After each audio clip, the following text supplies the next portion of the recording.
ते वडील माजी सैनिक आहेत.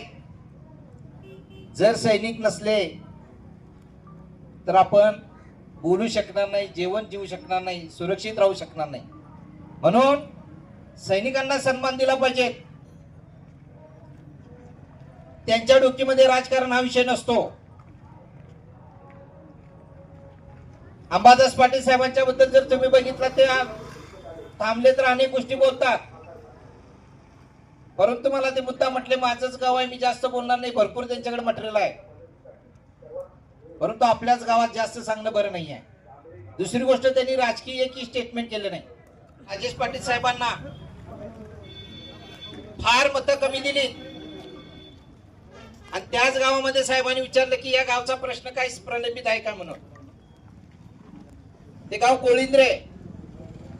साहेबांनी त्या लोकांनी सगळ्यांनी आल्याने सांगितलं, साहेब आमच्या गावाला पाण्याची स्कीम नाही, पाणी आम्हाला मिळत नाहीये.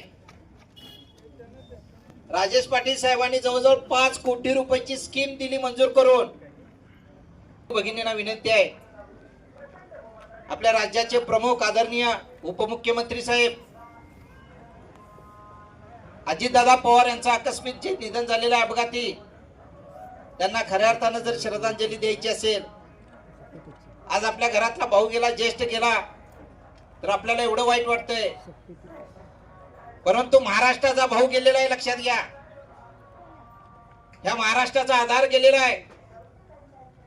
त्याला खऱ्या अर्थाने श्रद्धांजली देण्यासाठी प्रत्येकाने आपण राष्ट्रवादी काँग्रेस पक्षाच्या सर्व उमेदवारांना निवडून देऊया आणि त्यांना खऱ्या अर्थाने आदरांजली देऊया.